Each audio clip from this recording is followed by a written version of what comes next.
Bismillahirrahmanirrahim. Assalamualaikum warahmatullahi wabarakatuh.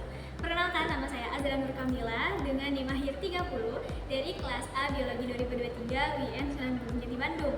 Berikut video ini dibuat untuk melengkapi salah satu tugas sistematika tumbuhan oleh dosen pengampu Bapak Dr. Ateng Supriyatna MSI.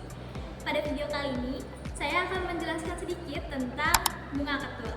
Bunga ketul atau Bidens pilosa merupakan salah satu tanaman yang dibudidayakan sebagai tanaman hias dan tanaman obat.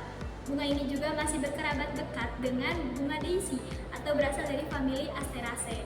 Nah, bunga ini berasal dari benua Amerika Tengah dan Selatan. Kemudian bunga ini juga tumbuh di taman, kemudian pinggir jalan seringkali ditemukan bunga ini. Dan bunga ini diberi nama oleh seorang ilmuwan Swedia pada tahun 1753. Jadi asal kata Bidens pilosa ini berasal dari seorang ilmuwan Swedia yang bernama Carl van Linné. Nah, beliau memberi nama Bidens pilosa pada tahun 1753. Sebelum kita mengetahui lebih banyak lagi tentang bunga ketul atau Bidens pilosa ini, berikut adalah klasifikasinya.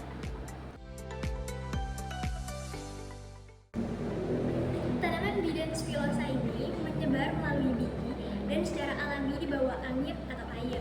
Satu tanaman ini dapat menghasilkan hingga 6.000 biji per tahun. Benih-benih tersebut dapat bertahan hidup selama 5-6 tahun. Tanaman ini juga dibudidayakan sebagai tanaman hias dan tanaman obat. Daun dan akarnya mengandung senyawa alelokimia yang bisa menekan pertumbuhan kecambah juga pertumbuhan bibit tumbuhan di sekitarnya. Namun, biji keringnya dapat mengiritasi orang ataupun ternak. Dan bunga ketul ini umum ditemukan namun menjadi pengganggu bagi beberapa tanaman lainnya seperti tanaman tebu, tanaman jagung, tanaman kopi, tanaman teh, sayuran, pisang, kacang-kacangan, bahkan padi. Akar, daun, serta bunganya beracun bagi tumbuhan lain.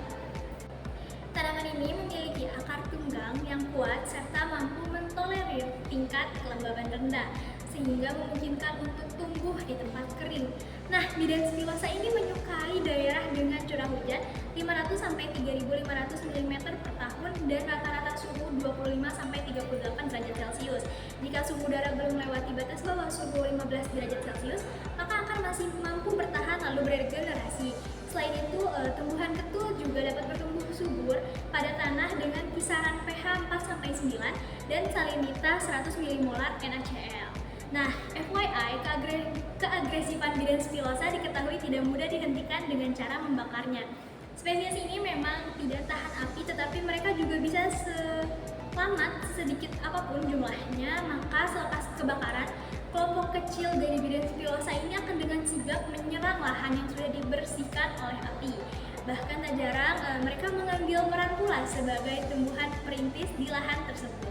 Nah, menurut sumber West Java Conservation, pada tahun 2018, ketul dianggap tercatat sebagai gulma invasif yang mendapat perhatian dari beberapa negara seperti Australia, Prancis, dan Amerika Serikat.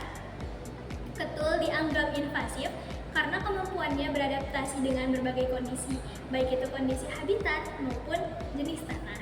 Nah, walaupun tanaman ketul ini memiliki dampak merugikan seperti yang tadi sudah disebutkan terhadap tumbuhan lain, tetapi salah satu kelebihannya adalah ketul dapat menjadi obat tradisional. Daunnya mengandung senyawa seperti borneol dan flavonoid yang bersifat antiseptik, antiinflamasi, dan antimikroba. Hal ini sering menjadikan tanaman ini sebagai obat untuk mengobati luka, masuk angin, dan reumatik.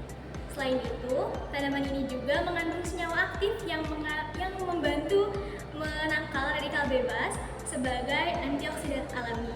Oke, mungkin itu saja yang dapat saya sampaikan. Kurang lebihnya mohon maaf. Wassalamualaikum warahmatullahi wabarakatuh. Terima kasih.